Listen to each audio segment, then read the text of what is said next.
commencer sans diaporama, parce qu'on n'a pas d'ordinateur pour parler de télémédecine. On est bon. Donc je vais me présenter, Vanessa Fortanet, donc je suis médecin généraliste installé dans l'Oise pour ceux qui connaissent, en MSP et depuis 3 ans. Ma collègue. Alors, moi je suis Laure de Marjon, je suis médecin, je suis remplaçante non thésée en Île-de-France et je travaille en centre municipal de santé. Et a priori, voilà notre sauveuse.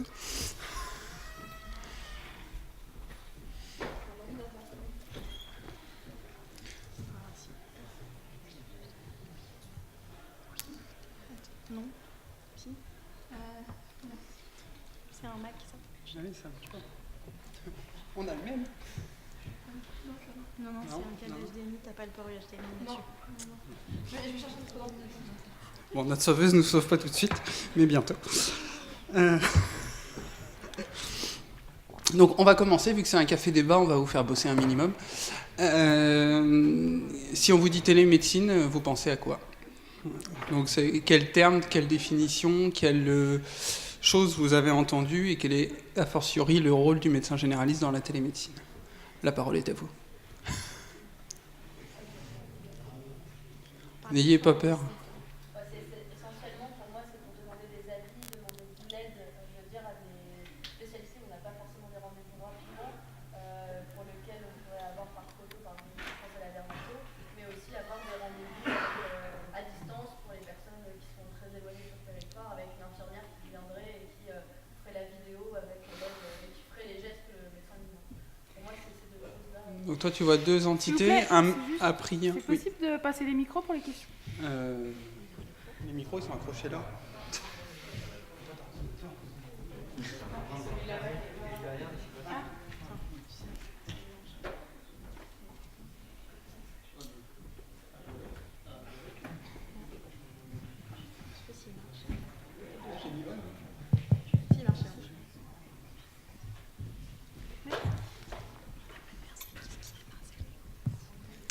Donc, je disais qu'il y avait deux entités. Pour moi, il y a la première, c'est une sorte de médecine à distance via photo et via aide des médecins généralistes pour avoir un avis spécialisé rapidement, ce qu'on n'a pas facilement des fois en médecine générale quand on veut orienter un patient. Et aussi la télémédecine avec l'infirmière qui irait chez le patient qui est éloigné sur le territoire pour faire les gestes et faire la visioconférence avec le médecin. Voilà. Est-ce que potentiellement tu peux mettre des noms sur ces deux modes de télémédecine? C'est une question, hein. Normalement tu auras la réponse à la fin. Oui, j'ai des noms, mais là comme ça, je me rappelle plus. Il y a téléconsultation et après, je sais plus comment ça s'appelle, la vie à distance, je sais plus. Il y a la téléconsultation et l'autre, je sais plus. Ouais, bon, ça a été dit, la téléexpertise. Voilà. Est-ce qu'il y en a d'autres qui rangent autre chose dans la télémédecine? La télésurveillance, notamment lorsque, un exemple, c'est un patient qui prend sa tension et qui transmet du coup les données tout simplement à son médecin pour surveiller la tension ou même la glycémie chez un diabétique. Voilà. Ça marche. Wouhou! Attention.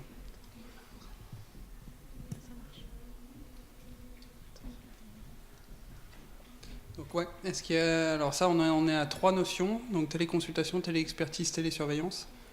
Là-bas dans le fond, on a une autre proposition.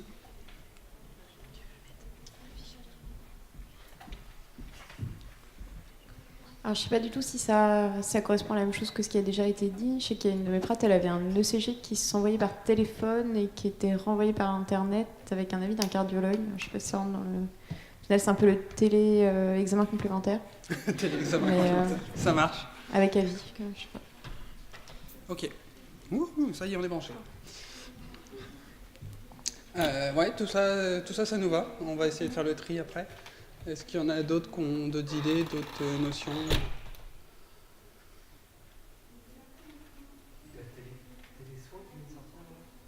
Télésoins. Alors, qu'est-ce que vous entendez par télésoins?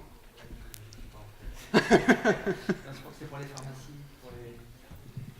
Télésoins, oui, pour les pharmacies qui peuvent prescrire dans certains Non, je ne sais pas en fait très bien le périmètre, mais je sais que ça vient de paraître en fait. D'accord. Il n'y a pas très longtemps. Alors, le sujet, c'est pour les médecins généralistes, mais là, pour le coup, ça me dit vraiment rien du tout. Mais... Ah, elle essaie. Oui, en fait, c'est une des propositions aussi dans la loi de santé 2022, c'est d'étendre en fait finalement la téléconsultation à certains paramédicaux en fait. Le télésoin, ça serait a priori plus comme ça que c'est pensé, c'est que maintenant que la téléconsultation, il y a une définition claire, un financement, que la téléexpertise, ça a été défini et le financement, la validation du financement doit être faite. C'est de se dire le télésoin, on va l'étendre après. À quelle profession paramédicale et dans quelle mesure et avec quel financement, ça c'est les questions qui suivent. Bon, donc on va reprendre basiquement, enfin toutes les grandes notions ont été dites jusque-là. C'est juste vous replacer un peu l'historique de la télémédecine. La télémédecine, en fait, on va se rendre compte qu'effectivement, ça mélange téléexpertise, téléconsultation, télésurveillance. C'est tout ce qui, grosso modo, implique une interface informatique ou une interface numérique entre le médecin, soit un autre médecin, soit son patient.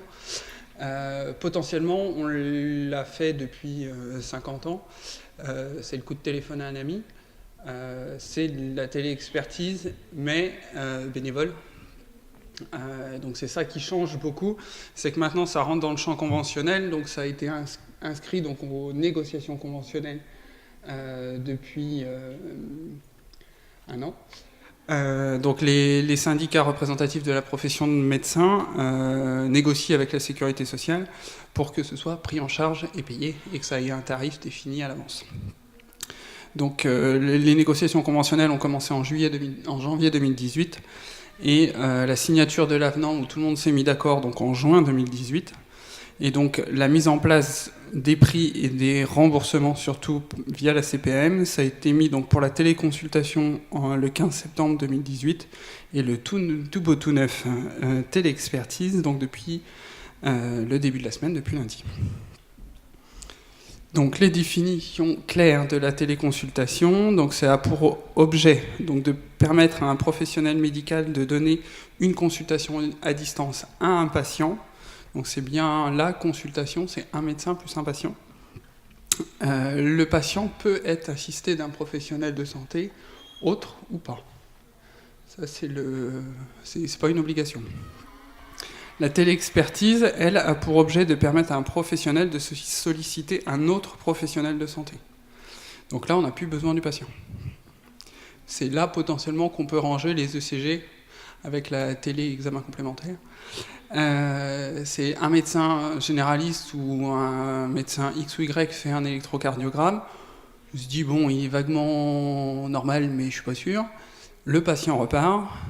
Le médecin se débrouille pour rentrer en contact avec un cardiologue, lui soumettre le cas clinique, lui soumettre le CG et récupérer l'expertise donc, du cardiologue en question. Avant, on l'a toujours fait, mais ni l'un ni l'autre n'était payé pour ça. À partir de lundi, depuis lundi, on peut être payé pour ça. Voilà, donc ça c'est vraiment inclure et se rendre compte en fait des réseaux de soins et enfin officialiser les choses, mais les médecins font basiquement de la téléconsultation, de la téléexpertise depuis longtemps, mais c'était pas forcément payé. Vous dites que les deux sont rémunérés ? Maintenant, oui. Les deux. Donc si c'est une téléexpertise, le médecin généraliste et le médecin spécialiste sont rémunérés ? Oui. Les prix, c'est à la fin. Teaser. Oh, oui.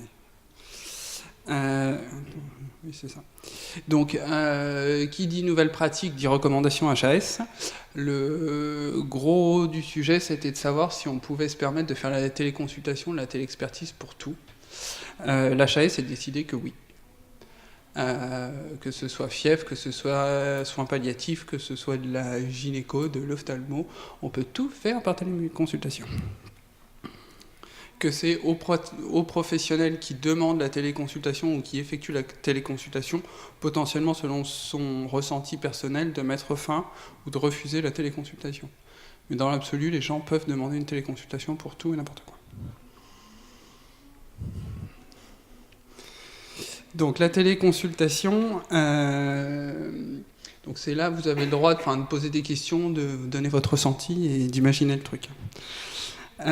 Donc par qui? Donc par tout médecin, quelle que soit la spécialité, son secteur d'activité, secteur 1 ou secteur 2, quel que soit son lieu d'exercice, en ville ou à l'hôpital, en MSP, en EHPAD, en clinique, il y a zéro limitation.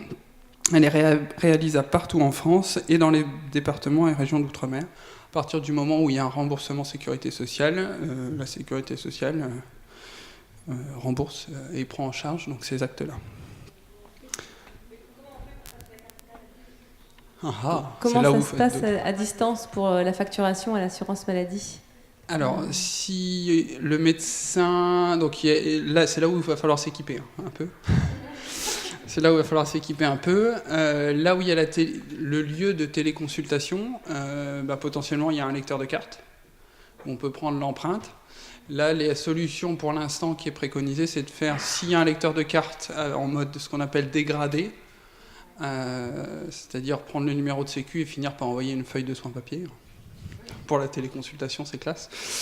Et sinon, feuille de soins papier en fait. Alors, si le patient est en capacité de régler, si on n'est pas en ALD, si on n'est pas en tiers payant, si on n'est pas... le patient règle selon les modalités. Il y a des cabines de téléconsultation avec PayPal, voilà, on paye sur Internet, c'est tout moderne. Vous verrez dans les exemples qu'on vous donne de cabinets, s'il y a un paramédical, en fait le paramédical présent récupère les chèques et les envoie au médecin à la fin de la journée. Et dans le cadre de la télé-expertise, même si c'est le chapitre téléconsultation, c'est forcément en mode dégradé. Donc forcément, feuille de soins papier pour la télé-expertise. En fait, le personnel requis qui n'est pas près du patient, c'est quand même hyper plus simple que ce soit en tiers payant. C'est pour ça que la télé-expertise, pour l'instant, est contentée, on verra ça, mais aux ALD. Parce qu'il y a un tiers payant complet. Oui, je voulais justement poser la question sur la télé-expertise, parce que vu qu'il n'y a pas le patient, et est-ce que du coup il faut que le patient donne son accord? Oui, c'est la base de la base. Pour tout soin en médecine en France, il faut que le patient soit d'accord. Non, mais pour payer, alors qu'avant il ne la payait pas justement cette télé-expertise. Quand on appelait jusqu'à lundi un cardiologue justement, par exemple, parce qu'il y avait une épreuve d'effort avec des conclusions un petit peu obscures et qu'on demandait du coup l'avis du cardiologue pour savoir ce qu'il en pensait sur la conduite à tenir. S'il est en ALD, il est pris en tiers payant. Donc, mais il paye, mais il n'est pas au courant de tout ce qu'il paye. Oui, mais s'il ne l'est pas, il paye en plus. Alors qu'avant, il ne payait pas. Après, on lui demande, je suis pas d'accord, je suis pas sûr, je suis pas... Après, si c'est sur une épreuve d'effort, normalement, il est déjà dans les mains d'un cardiologue. Mais sur des actes ultra spécialisés, après, et on a le droit de le faire bénévolement aussi.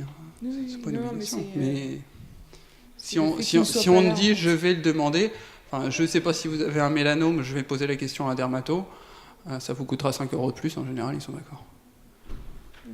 J'ai pas encore fait, mais c'est remboursé. C'est payé plus cher, mais c'est sur des actes remboursés sur les tarifs de la sécurité sociale. Il y avait le monsieur à côté aussi. Non. Des questions? Donc pour qui on y arrive, c'est là où ils nous ont fait du grand CPM. Donc normalement, le parcours de la téléconsultation doit être dans le parcours de soins, c'est-à-dire coordonné par le médecin généraliste, sauf pour les situations où c'est pas en parcours de soins. Donc les exceptions au parcours de soins sont bien larges. Donc tous les spécialistes en accès direct, comme à l'heure actuelle, vous pouvez demander directement la téléconsultation en gynéco, en ophtalmo, en stomato, en chirurgie maxillofaciale, en psychiatrie, en neuropsychiatrie et en pédiatrie directement. Donc sans prévenir le médecin traitant. Tous les patients de moins de 16 ans peuvent consulter en téléconsultation sans respect du parcours de soins. Dans les situations d'urgence, sans aucune définition du mot urgence bien sûr, et pour tous les patients n'ayant pas de médecin traitant ou un médecin traitant disponible. Donc la question, c'est plutôt, imaginez-moi la situation, on n'a pas le droit de faire téléconsultation, j'ai pas encore trouvé, moi. Mais voilà, donc dans l'idéal, c'est dans un parcours de soins coordonné par le médecin généraliste qui adresse à son collègue spécialiste, mais si ça rentre pas dans ce cadre-là, ça peut être dans tous les autres cas quand même.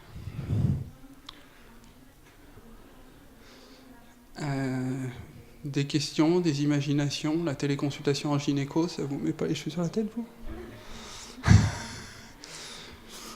Mais c'est tout à fait possible.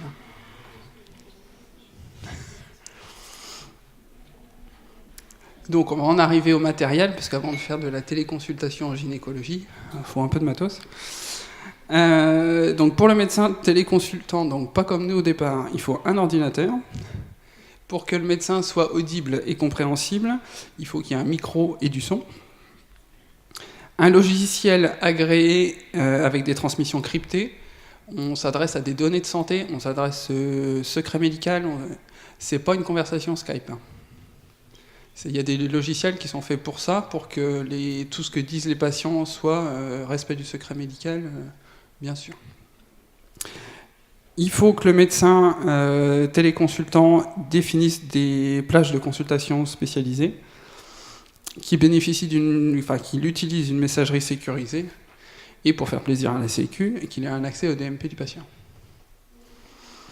Pour le patient, il faut une connexion Internet, un lien envoyé directement par le médecin qui va consulter. Soit il est seul, soit il est accompagné d'un professionnel de santé. C'est pareil, c'est avec l'accord du patient, parce qu'il faut le respect du secret médical, et un moyen de paiement pour régler la consultation. Donc c'est vraiment la consultation de cabinet, sauf que le médecin et le patient ne sont pas dans la même pièce. Et il faut sécuriser les échanges entre les deux lieux de consultation. Des questions, des interrogations? Monsieur devant.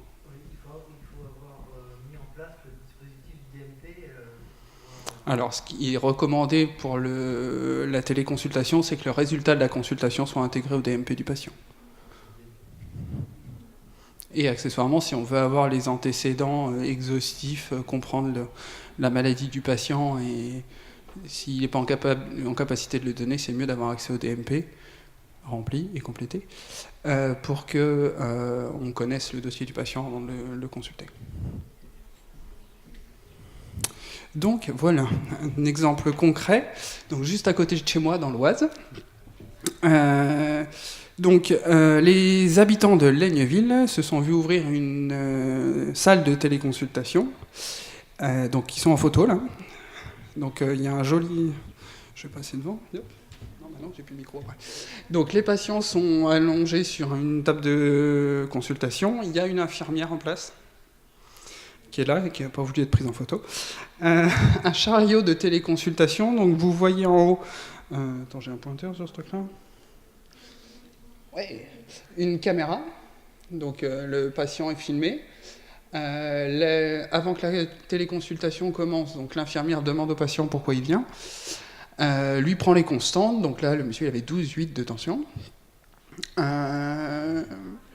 Il est filmé. Là, il toussait. Donc, sur le chariot de consultation, il y a un stéthoscope électronique, un thermomètre, un saturomètre, un électrocardiogramme et une petite caméra au bout une fibre optique, là. Je suis ultra branché technologie. Et une petite caméra portative mieux que celle-là. Et donc le médecin consultant est dans l'autre grande ville picarde de Lanneville-le-Roi. Basiquement, entre les deux, il y a 45 km. Donc le médecin qui consulte est à 45 km du patient qui consulte. Et donc après, lors de la consultation, donc à la place des constantes, il y a la tête du médecin qui s'affiche. Il parle avec l'infirmière et le médecin qui consulte, et le patient qui consulte. Donc là, le monsieur était tout à fait apte à répondre aux questions.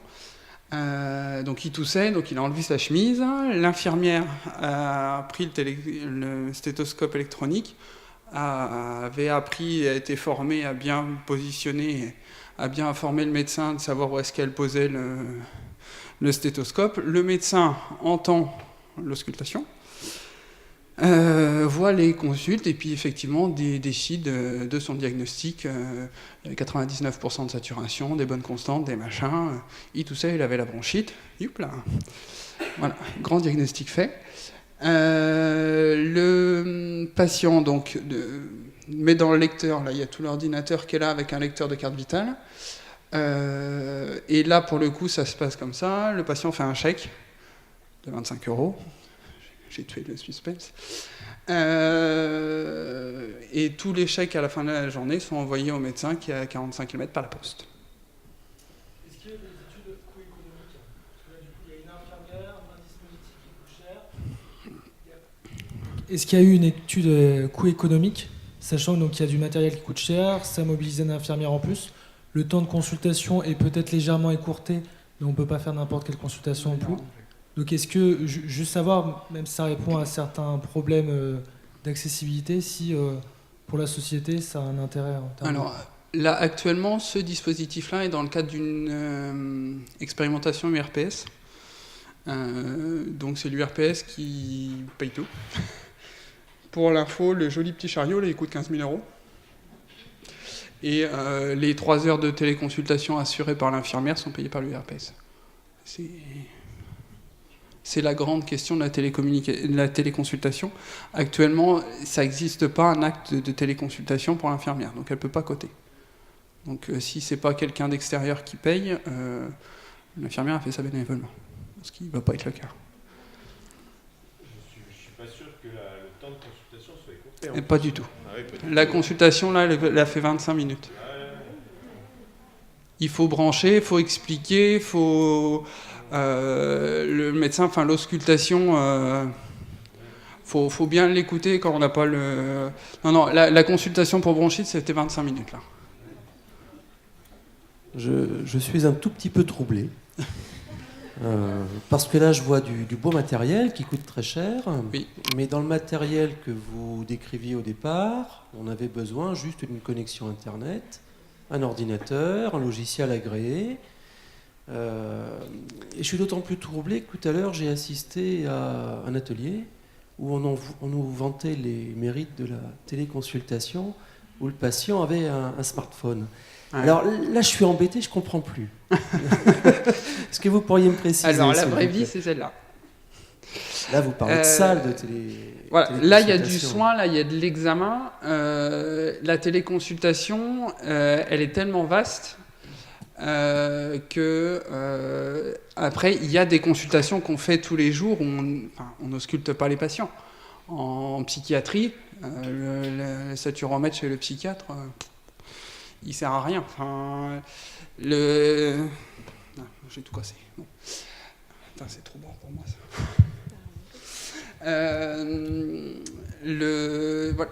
Tous les médecins n'ont pas besoin du même matériel. Là, pour le coup, pour faire l'examen gynéco, la fameuse petite caméra en rab.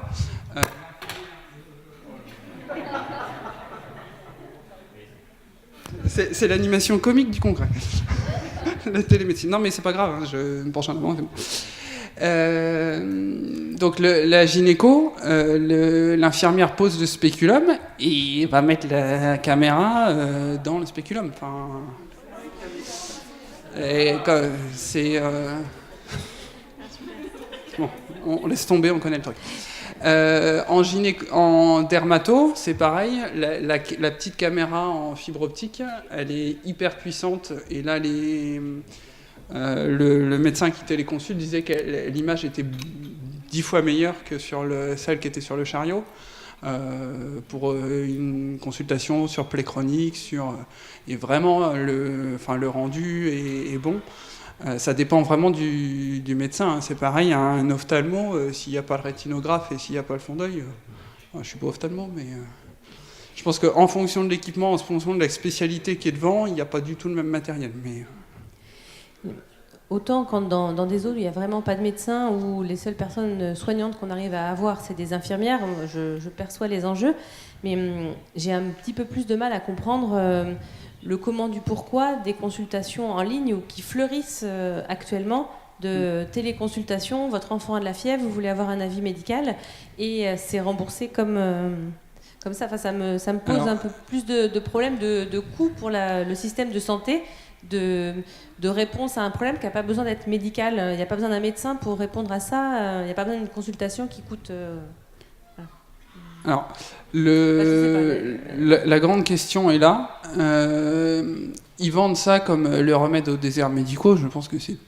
Alors là, ça n'engage que moi, et a priori, réagir est plutôt d'accord avec moi. Ça ne sera pas la réponse. Ça peut, sur des consultations à motifs très précis, sur des choses comme ça, c'est vrai que pour limiter en fonction du territoire, ça peut limiter les déplacements, mais je pense effectivement sur des consultations qui n'engendrent pas forcément un grand sens clinique monstrueux. Là, sur toutes les douleurs abdominales, j'ai discuté avec le médecin qui consulte, je lui ai dit, mais entre les grippes, les bronchites, les pneumopathies et les bronchiolites, moi, derrière un chariot, je ne téléconsulte pas. Je vois pas comment on fait. Il dit faut avoir confiance en l'infirmière qui est là, parce que l'examen, la palpation abdominale, c'est l'infirmière qui l'a fait devant la vidéo. Et le médecin regarde s'il y a une défense.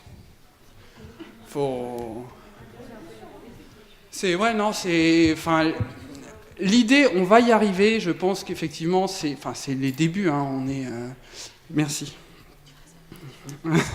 Excusez-moi. Oui. C'est au feeling. Ils disent que c'est bon pour tout. Je pense que c'est pour ça que là où ils galèrent, c'est qu'ils trouvent pas de médecin pour téléconsulter. C'est parce que il manque le sens clinique, il manque le toucher du patient. C'est la base de la base, et c'est quand même le truc qui manque, quoi. Donc sur la télé-expertise, je pense que c'est tout neuf, mais ça va se développer. Et là, on voit bien le service rendu aux médecins. Le service rendu aux patients, je suis pas sûr qu'il soit énorme. Mais c'est leurs bonnes idées et c'est financé pour une fois. Alors il y a tout plein de mains. Il y avait la demoiselle qui a le micro d'abord. Oui, excusez-moi, c'était au niveau des assureurs, des assurances. Voir une défense, moi j'ai un peu de mal à saisir. On est couvert ? Alors, juste histoire moi j'ai essayé de provoquer un peu mon assureur, et en fait je me suis rendu compte que télémédecine c'est écrit depuis 10 ans dans mes contrats d'assurance.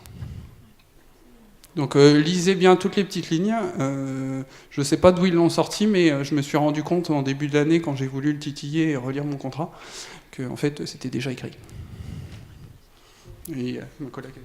En fait, la définition de la télémédecine, c'est ancien, en fait. Ça a été défini déjà dans la loi HPST, en fait, depuis 2009. En 2010, il y avait déjà des textes qui étaient sortis pour préciser les téléconsultations et la téléexpertise. C'est juste le délai, finalement, ensuite, pour que ça soit voté, rediscuté, négocié, pour faire une tarification, en fait. Mais en soi, ça existait déjà comme terme. Ils avaient déjà défini plus ou moins la logistique, l'éligibilité des patients à ce genre de service et toute la démarche plus ou moins d'organisation pour y arriver, en fait. Les problématiques, c'était de dire on va le faire passer dans le droit commun et on va le faire financer par la Sécu. Et ça, c'est une autre problématique, donc ça prend du temps. Mais du coup, volontairement, c'est écrit télémédecine.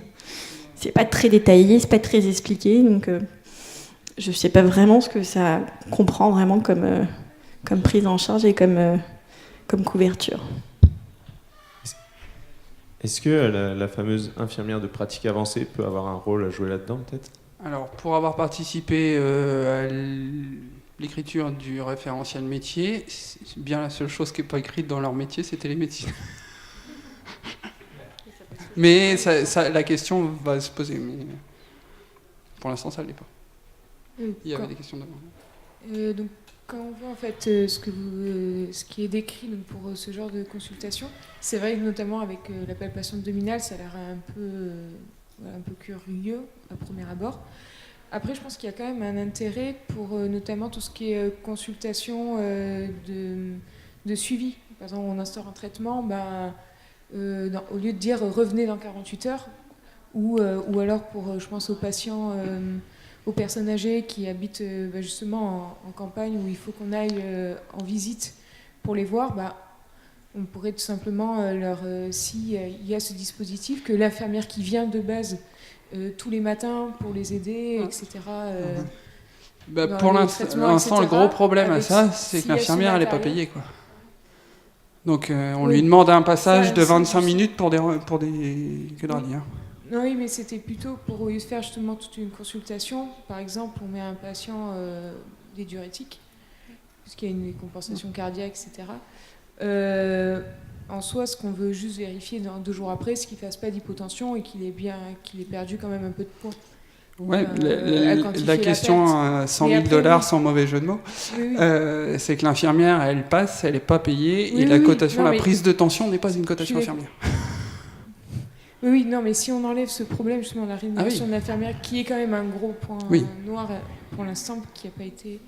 Il y a quand même un intérêt de ce genre de consultation, notamment dans des zones reculées. Je rebondis juste par rapport au fait que c'est sûr que ça ne va pas révolutionner la médecine, notamment de campagne. Puis, de toute façon, je pense que les patients, ils ne veulent pas avoir affaire juste à une caméra et une tête de... voir juste une caméra comme médecin traitant, je pense que... De temps en temps peut-être, mais pas forcément tout le temps. Mais tout ce qui est justement au niveau de la surveillance de ces consultations qu'on dit revenez dans 48 heures, etc., je pense qu'il y a quand même un intérêt pour ça. Mais pas pour une première consultation. Ou alors, ça peut aussi être quelque chose qui peut aider pour... par exemple, je pense au coup de fil quand on appelle le 15, où ils ont juste la parole au téléphone. S'il existait justement des petites structures peut-être plus proches pour les patients, ça donnerait peut-être plus d'infos justement pour le régulateur et du coup de mieux réguler et du coup d'éviter à ce que des douleurs... un chapitre à la fin, ça. Des douleurs...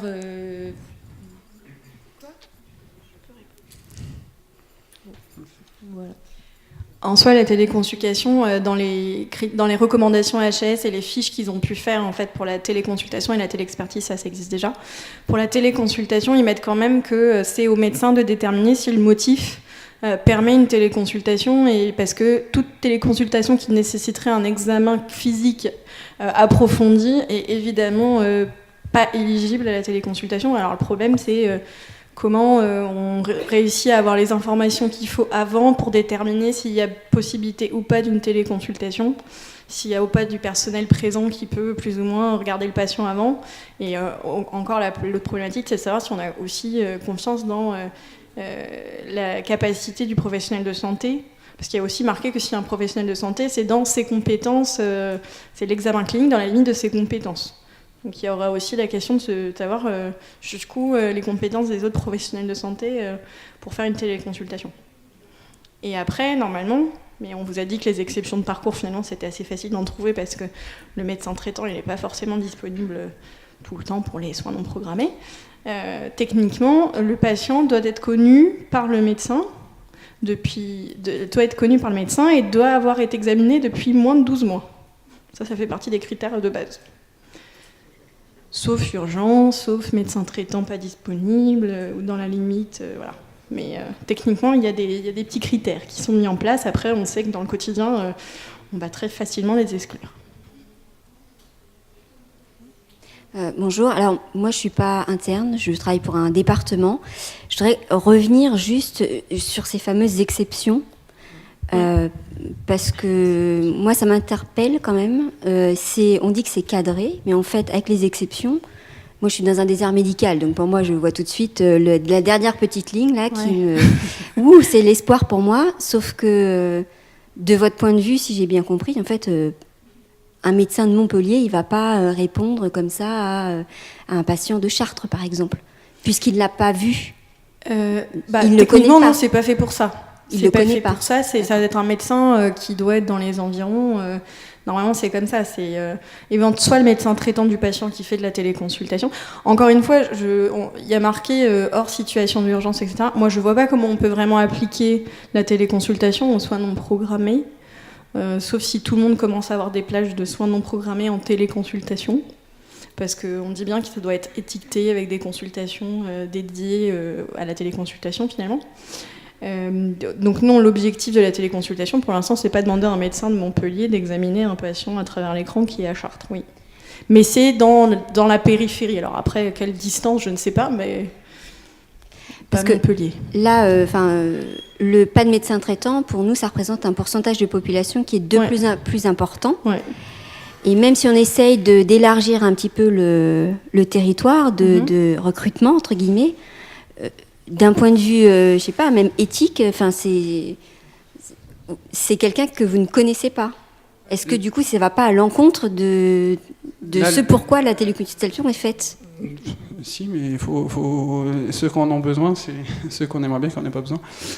Là, le médecin en question, il s'occupe à Laigneville, il y a un foyer Sonacotra, donc que des gens qui n'ont pas de médecin traitant, qui n'ont pas de suivi médical, qui n'ont pas vu un Toubib depuis 15 ans, et s'ils viennent, ils sont téléconsultés quand même. Parce que le médecin, c'est le début, pour l'instant ils ne sont pas surchargés, que ça se bouscule quand même pas au portillon. Parce qu'effectivement, se dire que le Toubib c'est un droïde, là, c'est quand même moyennement vendeur. Mais le médecin qui est de l'autre côté, il a bloqué, il a ses 6 consultations, le mardi matin, le vendredi après-midi. Donc il est disponible. Il a plusieurs salles, en fait, il n'y a pas que celle-là. Dans le réseau, il y en a une autre qui est pas loin. Où il y a le fameux foyer Sonacotra. Donc en fait, c'est une prise de rendez-vous en ligne, et puis donc il a ces 2 salles de téléconsultation pour remplir ces 6 consultations. Pour l'instant, il a 6 consultations, une semaine sur 2 le mardi, et 6 consultations une semaine sur 2 le vendredi, et c'est pas plein. Alors qu'on est, j'ai pas retenu où vous étiez, mais enfin on est en Picardie. On est pire, c'est l'Eure-et-Loire. Mais voilà, des médecins sans médecin traitant, des patients sans médecin traitant, on en a tous les jours aussi. Donc c'est une solution, c'est une possibilité, mais ce ne sera pas le remède à tous les problèmes de la société actuelle.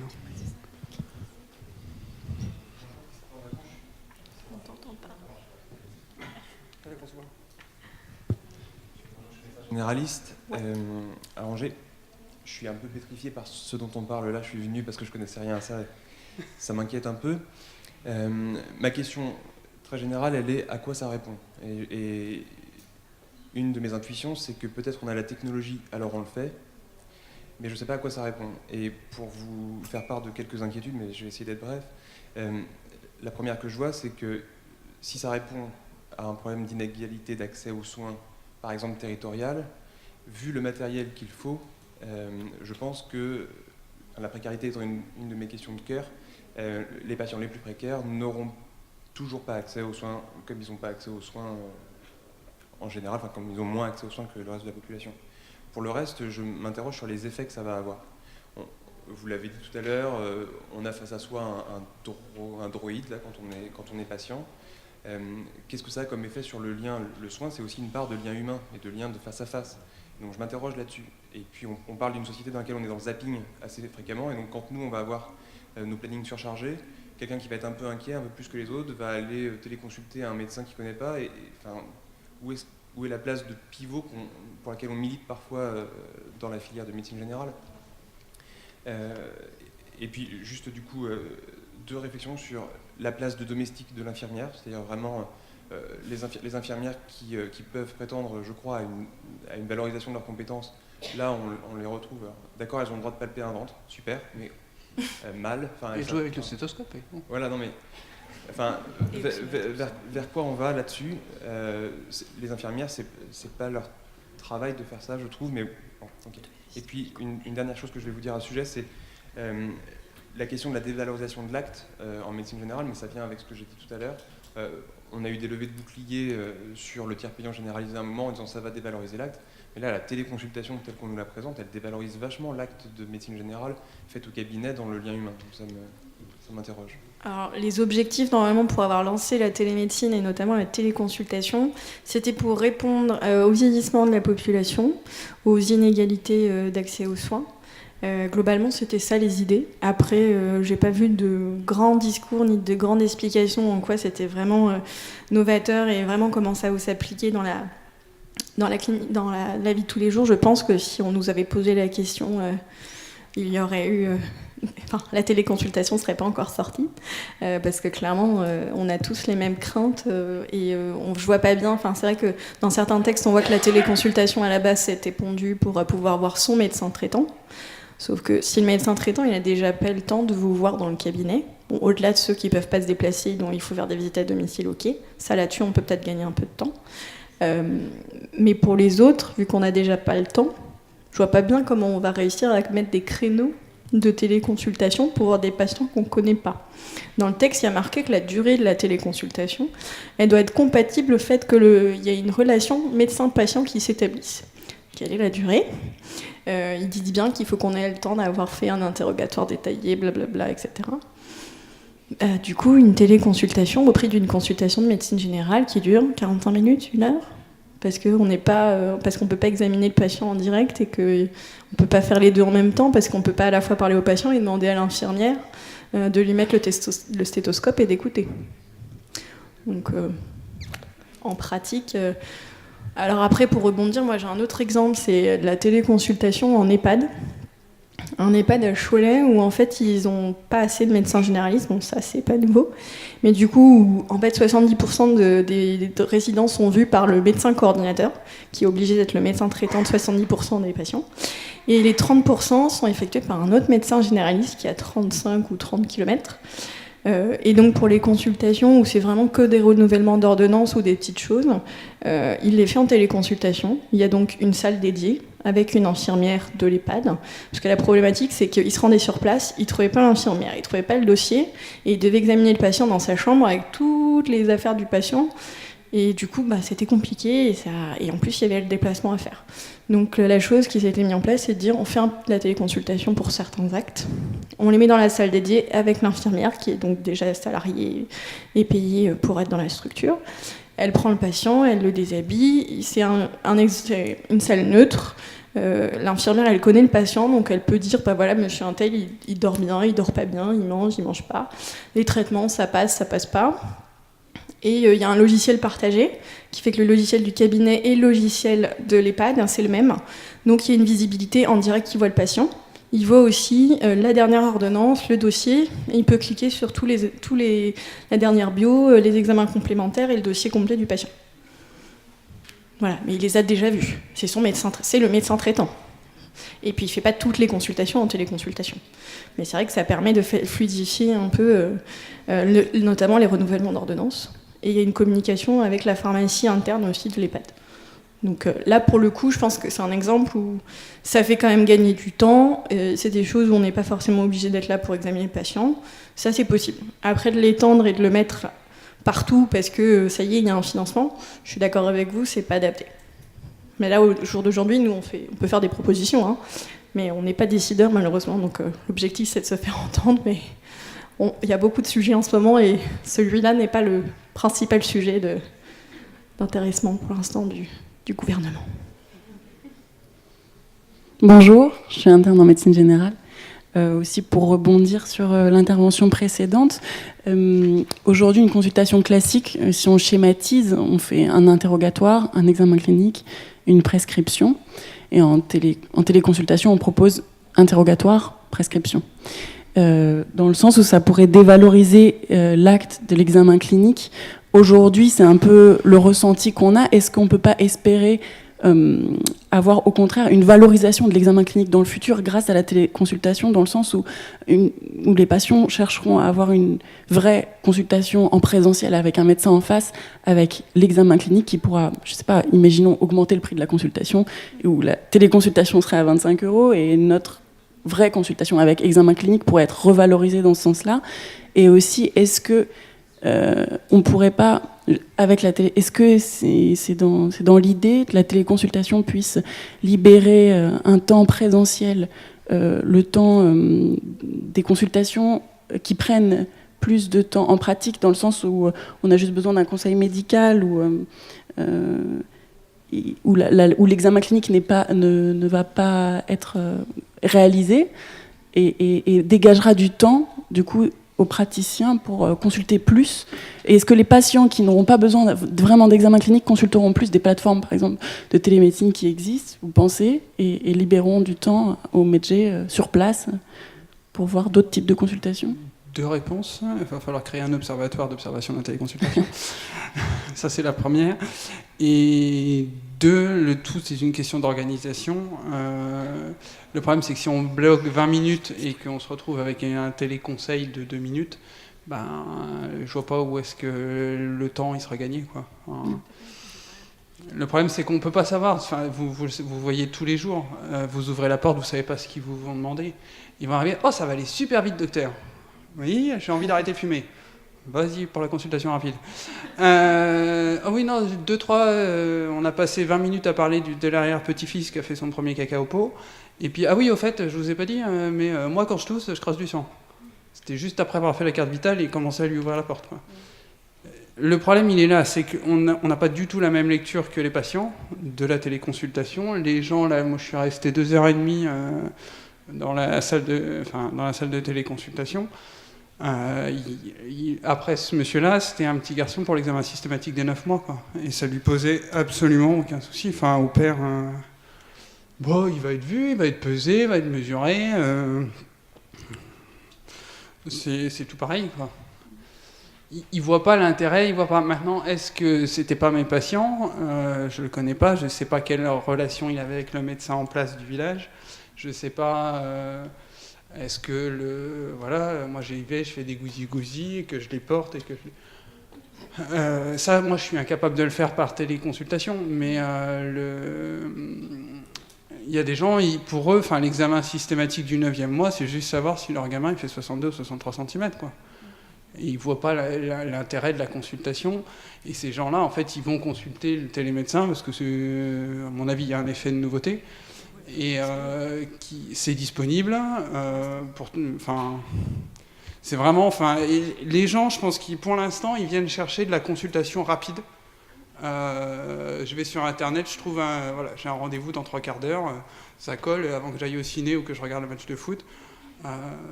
Et il y a un docteur qui va me faire une prescription. Actuellement, je pense que c'est de la consommation de soins.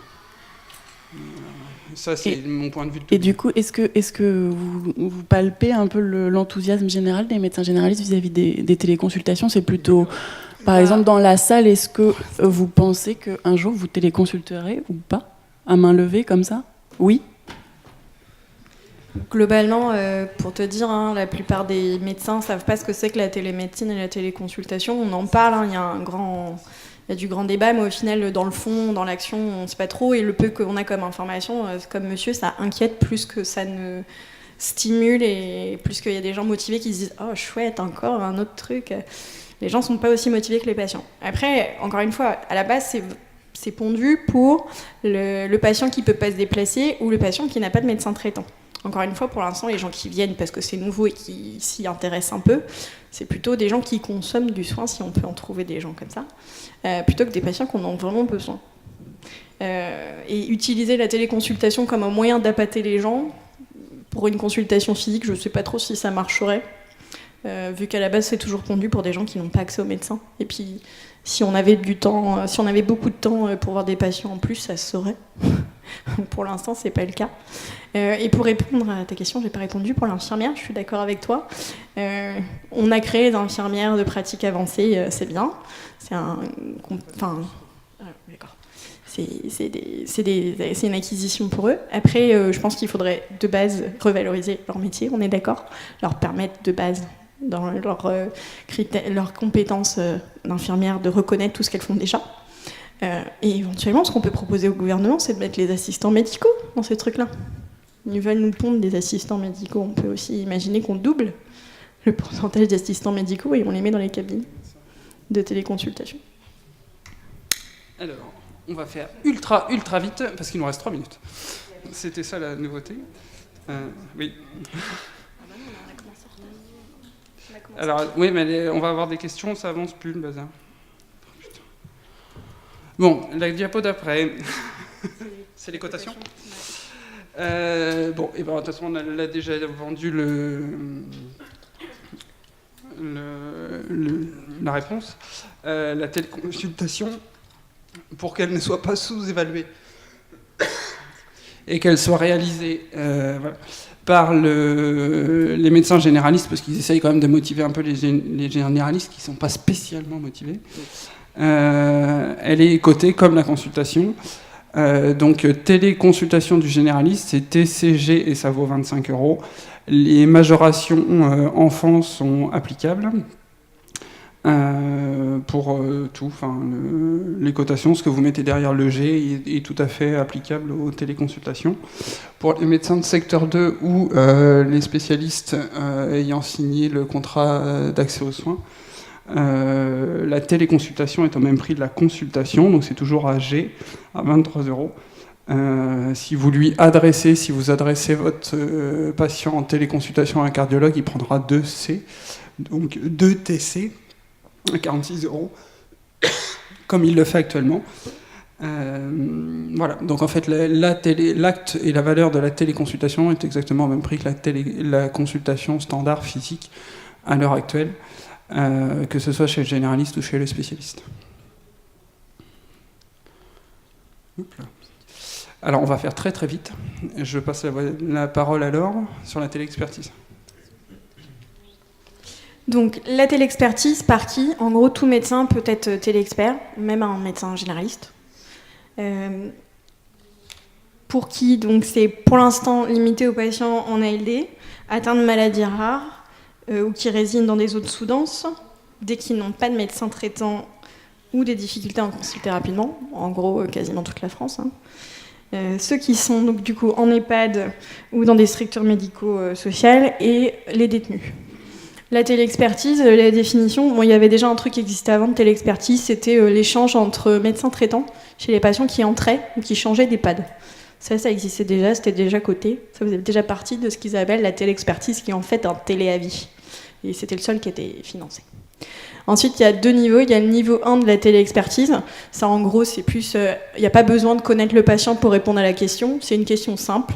C'est j'ai un électro, j'ai un doute, je l'envoie au cardio. J'ai une imagerie, il y a un radiologue qui m'a dit ça, mais j'aimerais quand même qu'il y ait un neuro qui le relise.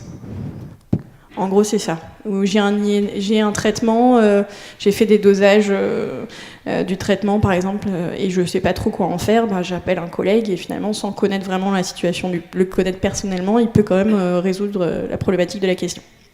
Et ensuite, il y a le niveau 2, où c'est un avis circonstancié, où là, il faut quand même connaître les données du patient.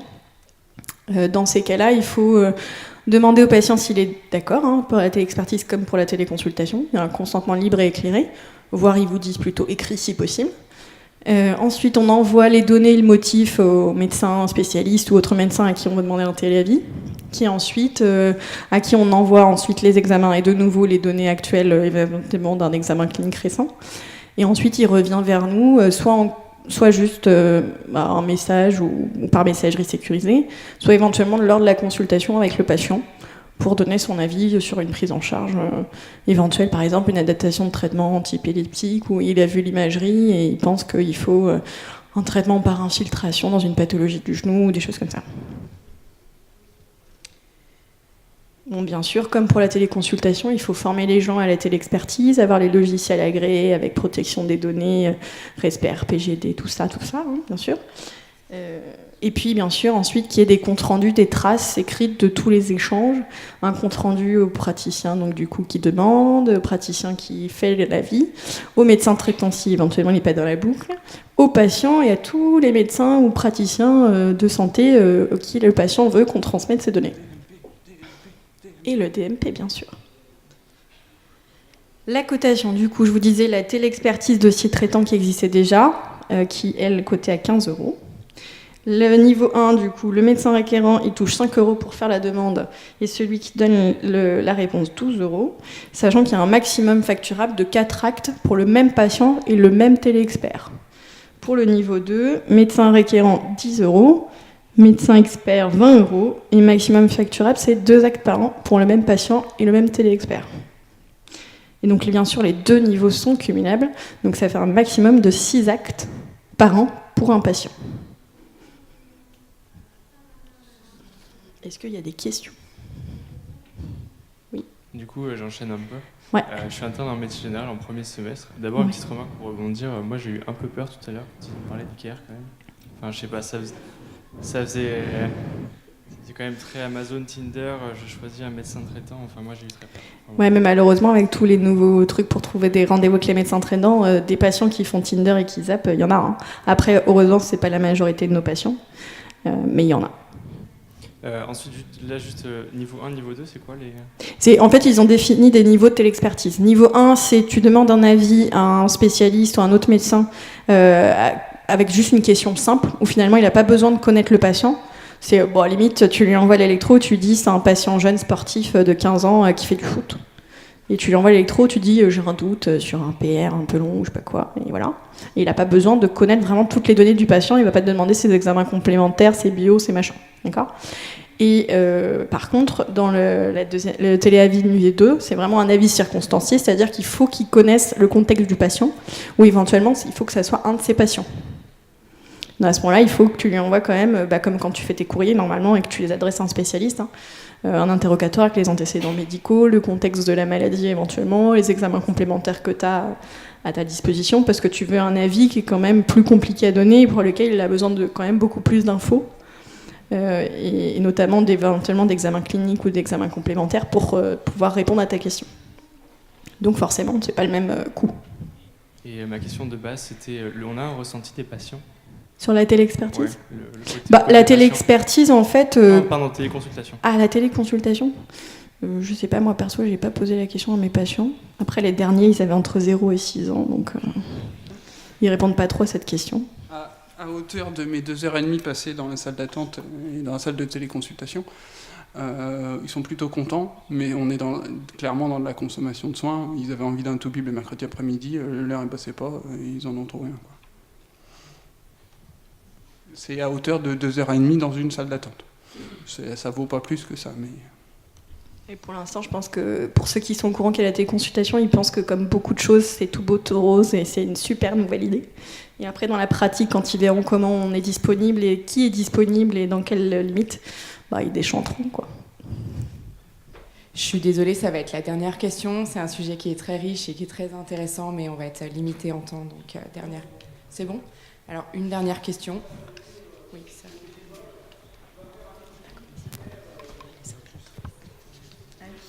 Est-ce que dans la loi, il y a une différence entre une téléconsultation et un téléconseil ? Parce que j'ai l'impression que j'ai peur qu'en fait, on ait beaucoup de téléconsultations soient en fait des téléconseils, c'est-à-dire qu'on n'examine pas les gens, on discute avec les patients et on leur donne un conseil au vu de ce qu'ils nous disent, mais c'est pas une vraie, voilà, pour un INR, pour... S'ils se déplacent dans la cabine de téléconsultation comme ils peuvent se déplacer au cabinet éventuellement, où normalement toute consultation est facturée, à ce moment-là, oui. Mais en fait, le téléconseil en soi à un patient, il n'y a pas de financement, il n'y a pas de cotation, ça n'existe pas. Oui, je pense que beaucoup de choses qui sont appelées téléconsultations sont en fait des téléconseils. Comment c'est cadré pour être sûr que c'est pas juste un conseil en fait on a besoin de... c'est pas cadré, c'est-à-dire que le patient vient avec un motif, il prend un rendez-vous en fait, donc du moment qu'il prend rendez-vous, c'est une consultation. Ça reste une consultation, en fait, il se pointe pas devant la borne en fait. Il y a un rendez-vous, donc en fait, vu que c'est matérialisé, il y a forcément une facturation derrière. Donc s'il se déplaçait au cabinet ou s'il vous appelait, vous le factureriez pas, peut-être. Mais là, comme c'est une cabine et que c'est un rendez-vous, ils viennent et c'est payant. Pour définir vite les 3 autres items qui font parler de la télémédecine, qui pour l'instant ont une définition un peu floue, pour certaines sont en cours d'études et d'évaluation pour voir s'il y a un financement possible. Pour l'instant, il n'y a rien qui est prévu. C'est la télésurveillance, donc qui permet à un professionnel... Excusez-moi, je suis désolée, il va falloir quand même terminer. C'est surtout qu'on a commencé en retard, en fait. Il y en a vraiment pour 2 minutes. Très bien, merci. 3 minutes. La télésurveillance, donc qui permet à un professionnel médical d'interpréter des données à distance. Donc ça pourrait être un saturomètre connecté, un tensiomètre connecté. On peut imaginer tout ce qu'on veut. Pour l'instant, il y a des expérimentations qui s'appellent ETAP, qui concernent que les patients en ALD dans des structures d'établissements de santé ou médico-sociaux. Et donc c'est par exemple insuffisance cardiaque chronique, insuffisance respiratoire chronique, insuffisance rénale. Pour l'instant, c'en est qu'au stade d'évaluation. La téléassistance, donc ça permet un professionnel de santé du coup d'assister à distance un autre professionnel pour réaliser éventuellement un acte. Pour l'instant, c'est pas encore défini, mais voilà, ça serait pour éventuellement permettre de guider un acte, je sais pas, des fibros à distance. On peut imaginer ça comme on veut, hein, mais pour l'instant, c'est pas défini, mais ça serait à peu près ça.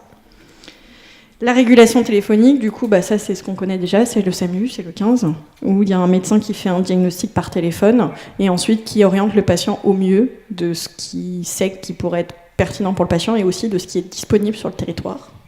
Ça fait partie des adaptations nécessaires.